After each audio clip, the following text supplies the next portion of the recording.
안녕하십니까.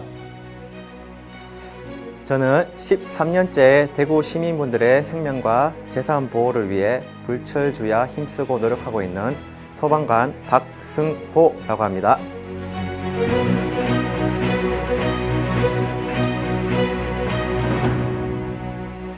지난 8월 17일 저는 헌혈 200회를 달성했습니다. 200회 중 소방관으로 임명된 이후에 150회 정도 했는데 사실 전국적으로는 200회 이상 2,000여 명, 대구 경북만 하더라도 200명 정도 하셨고 많은 분들이 헌혈에 참여해 주시고 계십니다만 직업의 특성상 200회가 결코 적은 횟수가 아니기에 헌혈에 대한 저의 생각을 얘기하려고 합니다. 먼저 소방관이 된 이유는 제가 학창시절을 보낸 90년대에는 유난히 대형 재난 사고가 많이 있었습니다. 참혹한 현장에서 늘 빛나 보이는 존재가 있었습니다.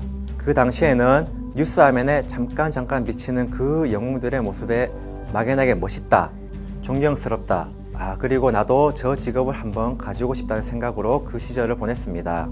그러는 동안 시간은 흘러 20대 후반이 된 시점 소방공무원 채용 공고를 우연히 보게 됐고 어렸을 때 생각만 하던 그 일을 할 수도 있겠구나 하는 심정에 도전을 했고 마침내 2010년 대구광역시 소속 소방공무원으로 임명되어 지금에 이르게 됐습니다. 13년 동안 대부분 화재진압부서에서 근무하였으며 화재진압대원, 소방차 운전요원으로 시민분들의 안전을 지켜드리고 있습니다.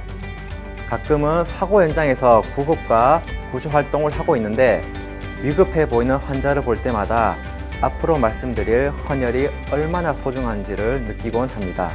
1990년대에는 각종 대형 재난, 화재 사고가 많이 있었습니다.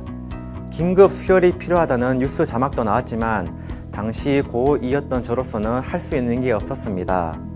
그렇게 저의 마음속에 긴급한 상황, 어려운 이웃을 위해 기회가 된다면 헌혈을 해보자는 마음이 생겼습니다. 마침 그해 찬바람이 불기 시작하는 늦가을 학교에 헌혈버스가 와서 기쁜 마음으로 검사를 받으러 갔습니다.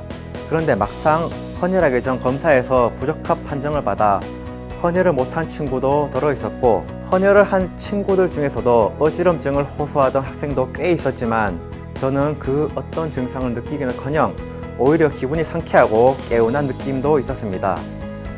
헌혈로 내 건강 상태도 체크할 수 있고 아픈 누군가에게 내 혈액을 나눠주는 일이라는 생각에 헌혈에 대한 관심을 가지게 되었습니다. 하지만 관심과는 다르게 제가 있던 곳은 매우 한적한 시골이었고 가까운 헌혈의 집을 가려고 해도 대중교통으로는 2시간 이상 걸렸을 뿐 아니라 고3 수험생을 앞두고 있어 마음만 간직한 채 수년이 흐르고 말았습니다.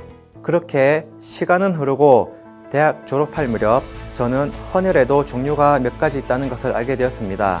백혈구를 제외한 혈액의 320에서 400cc를 채혈하여 환자에게 수혈하는 일반적인 헌혈인 전혈, 필요한 성분만을 채혈하고 나머지 혈액은 다시 헌혈자에게 돌려주는 성분 헌혈로 나누어져 있습니다. 검사 결과 저는 모든 종류의 헌혈이 가능하여 주기적으로 계산하여 필요한 헌혈을 본격적으로 시작하였습니다.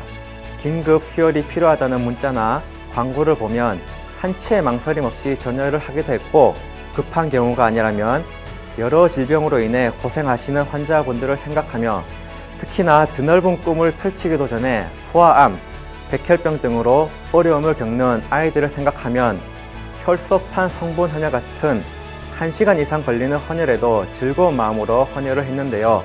건강한 몸으로 생활한다는 것 자체가 얼마나 감사한 일인가를 헌혈할 때마다 느끼고 있습니다.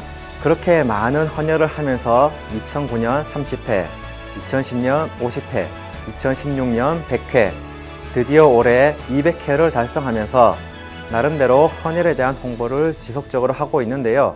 건강이 허락하는 한 아름다운 헌혈 활동은 계속해 나갈 예정입니다. 나름대로 목표가 있다면 정년까지 20년 가까이 남아있는데 1년에 10번 정도 계산해서 400회 이상은 할 수 있을 것 같습니다. 헌혈을 하면서 느꼈던 감정들에 대해 말씀드리겠습니다. 먼저 아쉬운 점을 말씀드리자면 좀 더 어렸을 때 헌혈에 대한 마음은 있었지만 행동으로 옮기기가 어려웠을 때 조금 더 의지를 가지고 적극적으로 나섰더라면 지금 현재 200회가 아니라 300회를 기념하면서 대구TV에 나오지 않았을까 싶네요. 앞으로도 건강관리를 잘해서 오래오래 정기적으로 헌혈을 하게 되길 바랍니다. 최종 목표는 역시나 400회 이상입니다. 또 다른 아쉬운 점은 헌혈하시는 분들 대부분은 선의의 마음으로 기꺼이 헌혈에 동참하시겠지만 1999년 제가 헌혈을 하고 받은 5,000원 문화상품권과 초코파이, 24년이 지난 2023년에도 크게 차이가 없습니다. 선진 헌혈 문화 정착을 위해 현실성에 맞게 개선이 필요해 보입니다. 그러면 보다 많은 국민들이 헌혈에 동참을 할 수 있을 것입니다. 헌혈에 대한 막연한 불안감과 두려움, 무관심 등으로 인해 만성 혈액 부족 현상을 겪고 있는데요. 경험자인 저의 의견으로는 주사 바늘이 찌르는 1, 2초의 따끔함만 참는다면 5분, 10분 금방 지나갑니다. 그리고 전혀 무섭지 않고 아프지 않습니다. 그리고 체열된 혈액으로 각종 건강 데이터도 제공하는데 이 수치만 관리해도 건강에 크게 무리가 없을 정도입니다. 저는 또한 헌혈증을 공식, 비공식적인 곳에 약 100여 장 기부했으며 친인척과 지인들에게 나눠주면서 보람을 느끼고 있는데요. 1년 전에는 제 친구의 지인 중에 큰 수술을 앞두고 있어 제가 빠른 쾌유를 기원하는 마음에 헌혈장 여러 장을 드렸는데 그분이 그 헌혈증을 늘 지갑에 가지고 다니며 마치 행운의 부적처럼 간직하고 계시다는 얘기를 들었습니다. 그런 말을 들으면서 제가 하는 이 작은 행동 하나하나가 누군가에게는 큰 삶의 의미가 되고 의지를 다질 수 있다는 것에 가슴 뭉클하고 말로는 표현 못할 뿌듯함을 느꼈습니다. 저의 이런 행동과 말 한마디가 선한 영향력이 되었으면 좋겠습니다. 그렇게 많은 분들이 헌혈에 동참하시어 나와 내 가족이 될 수 있는 피가 부족해서 제때 필요한 치료를 못 받는 일이 생기지 않았으면 좋겠습니다. 끝으로 저를 보시면 아시겠지만 지극히 평범한 체격을 가지고 있습니다만 1년에 체열되는 혈액이 2000cc라면 믿으시겠습니까? 그럼에도 매년 받는 건강검진에서 건강에 중대한 문제가 되는 데이터는 없었습니다. 저의 이런 경험담을 통해서 시청하시는 많은 분들이 한 분이라도 더 헌혈에 참여를 꼭 해주셨으면 하는 것이 저의 바람입니다. 감사합니다. 위급상황엔 119, 여러분 곁에는 항상 119 잊지 마세요.